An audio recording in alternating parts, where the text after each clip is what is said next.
So we're just going to get started. This is Linda Clement from Raising Parents. I'm a parenting coach and I teach parenting classes. And with me today is Rowena List from Getting It Together, a professional organizer who helps people make peace out of the chaos in their homes. Today we're going to talk about how to help your kids clear clutter before the holidays. And I'm going to start out by saying that Rowena has an enormous number of fantastic tips to help with things like what's going on behind me. Too many of everything and no idea where to get started. So if you could give us a couple of your tips just to start with, and then we'll see what kind of conversation we have. Sure, that sounds great. Thanks so much, Linda, for having me on. Excuse me. And you know, the biggest thing I think for kids is, well, there's two. There's the volume, and you think about, you know, how many toys or how many pairs of shoes or how many books does a person, especially a kid, need? Mm-hmm. And when there's too much of it, they go into overwhelm.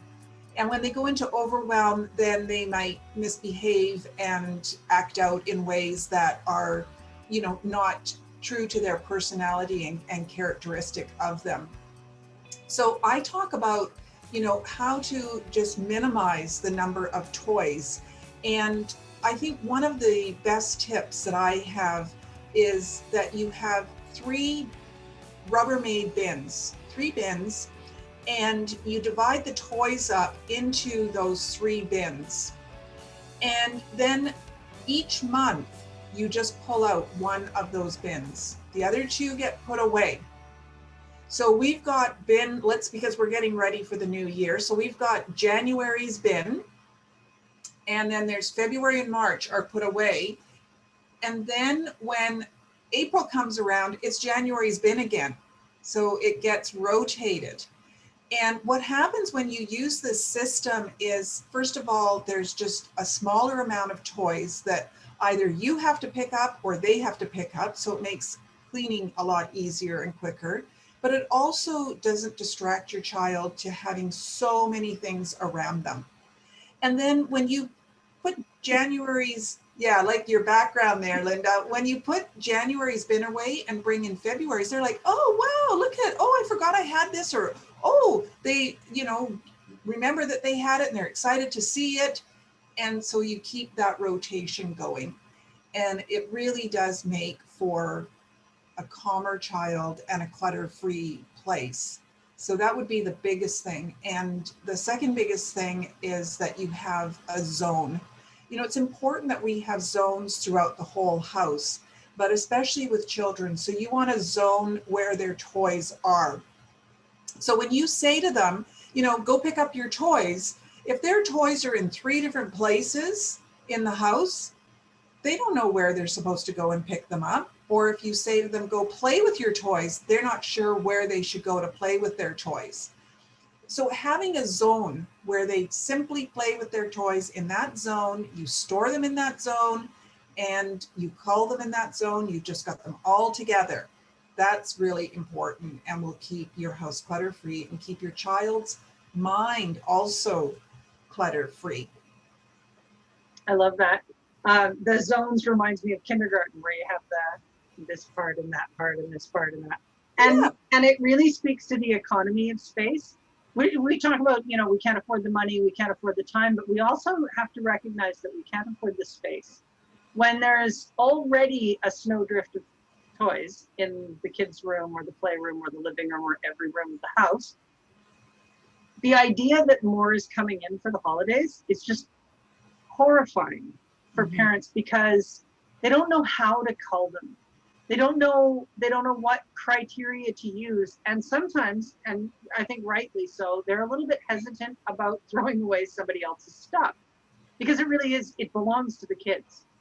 So when you're talking about sort of getting rid of things and economy of space, what are your tips for handling the influx when you know there's more coming? Right. Yeah, that's such a great question, Linda. And I think, you know, first of all, if we can stop some of that influx coming in by simply saying to people, you know, could you please donate to World Vision instead of bringing toys over for my kids? They've already got so much. Or let's pick a family and sponsor a family and buy some toys for them, or take some of your gently used toys and donate those to a family in need. There's so many families in need, and so many people that have come here as newcomers, refugees that need things.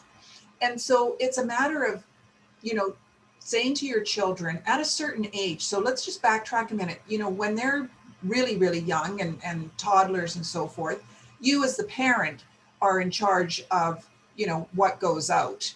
You can decide, okay, it's time for us to get rid of the clothes that don't fit anymore and get rid of the toys that are not age appropriate and so forth.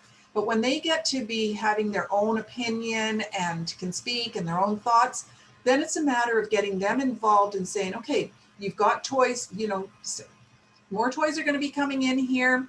Let's take a look at what we can part with to give to somebody that is in need or that you're not playing with. And to be really mindful of, you know, eventually everything ends up in the landfill. So we need to be so mindful of that, that all this packaging, all these plastic things, all this stuff eventually has to end up somewhere. Yeah. Well, And and that's our I future really like generation. one of the things that's really popular right now is there's a book actually, I think it's about feeding kids. It's called The Division of Responsibility, where the parent's responsibility is to choose the foods and to present them to the kid, and the kid's responsibility is to decide how much to eat and when, so that you don't end up with the 2-year-olds doing the grocery shopping and you don't have a war over whether or not they're hungry.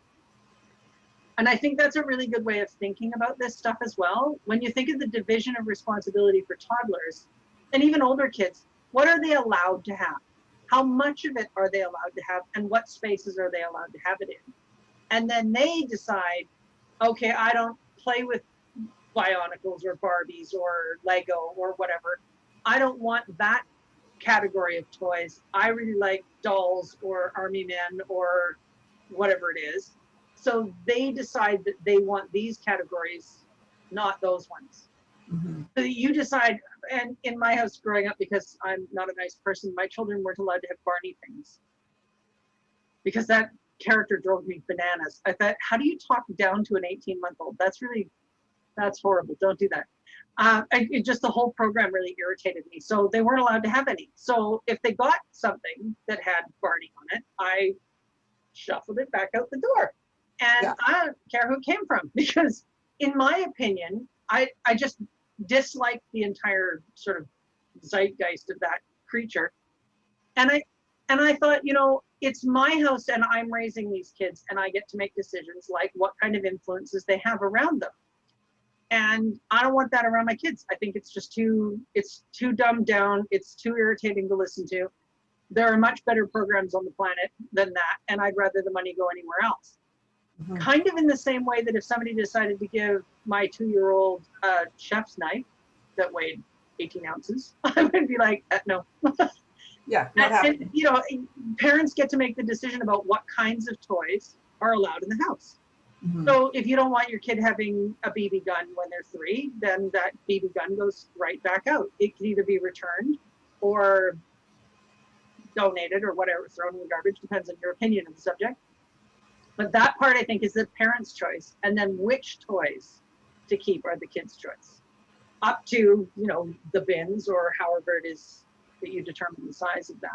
And I think that's a really equitable way to decide how to dispose of things when, suppose you have a kid who's got 5,000 things and you need to declutter it into 3 bins. How do you decide what stays and what goes, right? Right.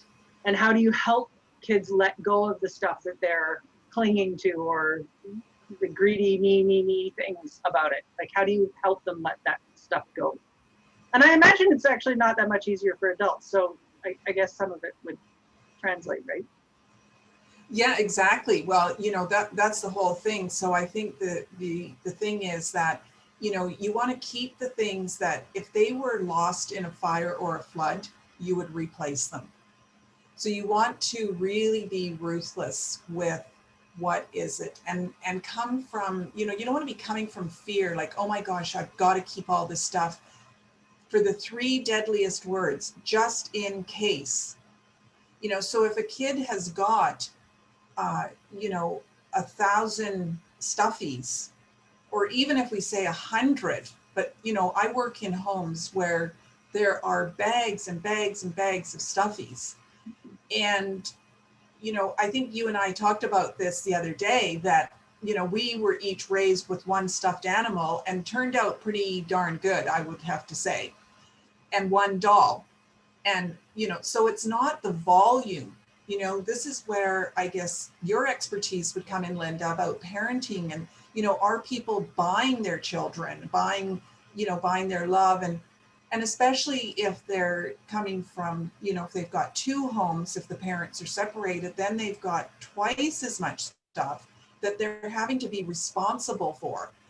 And it just takes away our freedom. Stuff takes away our freedom. So the less stuff we have, the more free we are, the more time we have, and the more things we can go and do and be that we really, really want to go and do and be. And so I think it's a matter of, being, depending on the age of your child, but you deciding, all right, how many books do we want to keep? How many dolls? How many trucks? And really narrowing that down into those 3 bins, and then rotating. And if they don't fit in the bin, then maybe it's time that they get passed on. It's a perfect time to be doing it this week. I know there's so many families. I'm getting all kinds of requests for things that people need and families need. So it's a perfect time to be doing that with your children. Yeah, definitely. The other thing you touched on that we talked about earlier this week is that compensation thing. And you mentioned 2 separate houses as well. Some kids have 3. And the myriad grandparents and aunts and uncles. When I was growing up, probably half the kids I knew didn't have living grandparents. And when my kids were little, they had 5 great grandmothers. Wow. And all of their grandparents were living, and some of them had remarried. So snowed under is, really what was happening there. That's absolutely what was happening at our house, is the kids were snowed under in toys. And I think, if I had thought about it then, I would have really asked for people to do things like buy the kids some bonds, or put something into an RESP for them, even an RRSP for them, put it into savings instead of spending the money on toys. And really don't let people compete over your kids with the value of toys. One grandparent gives a $100 toy, the next grandparent gives a $200 toy, and then stepmom gives a $400 toy, and then dad needs to give a car to a 5-year-old. Yeah, exactly. And the thing is too, is that what do kids remember getting? They don't even remember getting it. I was at a kid's birthday party, and I think she was turning about 7 or 8.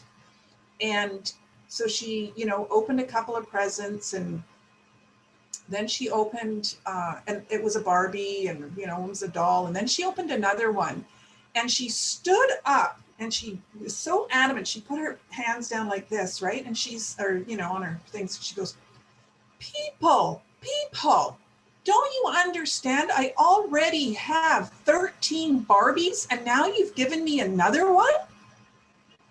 And I just thought this was priceless. Out of the mouths of babe, as they say. She didn't want another Barbie, like she wanted a hole in the head. And the next day, would she even have remembered what she got for her birthday, unless it was all laid out in front of her? No, she wouldn't. No, but I remember Christmases, and I've actually got a really good memory of my childhood, which is quite unusual. But what I remember about Christmases is the tree and how cool it looked with all the presents around it, and dinner. I don't remember 99% of what I've ever received for Christmas or birthday presents. No. To this day, I don't remember. And one of my older daughter's favorite and most memorable presents she ever got at a birthday party was 3 perfect tulips. Wow. Like it just stood out so much from every other pile of this and that and whatever that somebody said all girls should get used to getting flowers. So she got flowers for her birthday. I thought it was the coolest thing. So cool. Yeah, so cool. And like I say, you know, I just feel that we need to be helping all these other people, especially with the year that we've had, and really just helping so many other people. And you know, when you give to, say, for an example, World Vision or the food bank or whatever, you know, your money just keeps on working and working. It just expands, and it's not just a one-time thing, because they can do so much more with it than what we can. So yeah, I think it's a, you know, hopefully times are changing, and this video gets out fast enough so that people can send it to their relatives and their friends and say, you know, some people say that gifts is a love language, but I don't know. I just have such a hard time with that one, being that, you know, It sure, it is is though. showing your love. It is though. But for the people who find getting gifts as a love language, because there's both sides of it, there's getting and giving, Yeah. it's not about the value, it's about the fact that somebody thought about them. So it can include, I found a rock shaped like a heart on my walk and now you can have it. Yeah. And that's a rock that could sit at the front door, it doesn't even need to go in the house. Or, you know, I loved getting this thing that you gave me that was something that reminded me that reminded you of a walk that we went on. Or, you know, there's so much more personal stuff than just the wall of plastic at the toy store. I used to actually cringe when I got to go into places that had the pink Barbie aisle, the pink and purple plastic aisle, I used to call it, because it's just overwhelming. There's so much of it and it's all the same color. And it's all kind of acidy and vibrates. Oh yeah. And you know, all that plastic is off-gassing, and it just has this horrible smell too, which has got to be toxic for us. You know, so I don't want to be a Debbie Downer and just, you know, put the kibosh on giving gifts and so forth. I think it's just important to be mindful of what you're giving.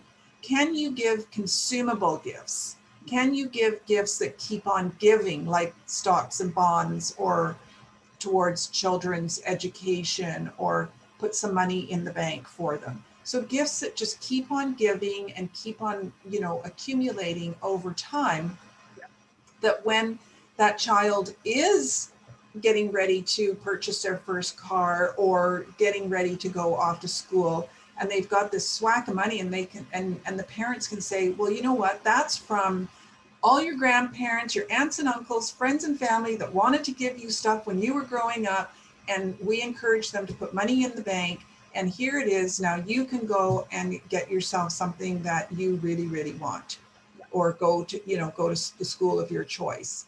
And you know, it's just a different mindset, right? It's just a different mindset altogether. So I encourage everybody to really just think a little bit different. Think about you know, what's going to be coming into your place. So what can you get, you know, get out of your place? And you had said too, Linda, about, you know, the space. Even people that have, you know, huge homes, 8,000, 10,000, 15,000 square foot homes, but that doesn't mean you have to fill every corner of it. You can still use this same method of keeping the toys corralled in a zone and in the 3 plastic bins that you're going to be rotating, so that it just makes for less clutter in the mind for your child as well. Yeah, visual clutter is a real stressor. And I think after all these months, what are you at, month 481? Somewhere like that. I saw a meme that said, is it December 2nd or is it March 233rd? I've lost track. After all this time of being in houses, I think people are getting really aware of just how much that visual clutter is stressful. And I think people are really ready to maybe make a big change. Maybe, you know, get out a snow shovel and huck it all in boxes and wait a week and see if you miss any of it before you throw it away. You know, donate everything that you don't use regularly or that's broken, throw it out. Like, don't hang on to it because great aunt somebody or another gave it to you, or it used to be your brother's, or like keep the things that you love and the things that you use, and make sure you have space for them. Yeah, The exactly. fact is, as you said, 15,000 square foot home is still a finite amount of space. You can't fill it with 81 parts. Mm-hmm. There's a limit to how much you can fit in any kitchen, no matter how big it is. You need to decide what your parameters are, and creative, open-ended toys, experiences, memories, meaningful things that remind you or remind your gift recipient of you are all so much more valuable than another 50 Barbies or Yeah, 25 more Bionicles or 81 different kinds of toys or something else that needs batteries and makes noise. it's so true. It's so true. And you know, if you think about when families go on vacation and what they take for their kids, it's usually one or two books, a toy, maybe a stuffed animal, and they're perfectly fine for those 2 weeks on vacation with limited amounts of toys, and they can occupy themselves to get creative with other things. And how many kids, when they find the Tupperware drawer, that's one of their most favorite drawers, and here they've got all kinds of expensive toys and things that are going to get them to the moon and whatever they're going to do, and they want to just play with the Tupperware toy, or be in the bath with a bunch of the Tupperware stuff. So it's really I like the saying, live simply so others may simply live. And that doesn't mean that you live without, but you just live simply so others may simply live, and you keep your life simple so that you've got time and space in your mind to be able to help other people and enjoy your life and enjoy your time with your family and your friends, to really be present. Yeah. I think that's a beautiful note to end on. I think that is absolutely fantastic. Thank you so much for sharing all of your wisdom and tips and your perspective on this very important and very seasonal issue. Thank you so much, Linda. And if anybody wants to reach out, they can. I do free consultations over the phone. So you can reach out if you've got an emergency, a clutter emergency at home and don't know how to handle it. Just check out gettingittogether.ca and I'll be happy to assist you. Thanks, Linda. Excellent. Thank you so much, Rowena. And if any parents are looking for a little more help handling their kids' feelings around letting go of some of the stuff that they're attached to, that's also one of the things that I do. And I am available through raisingparents.net.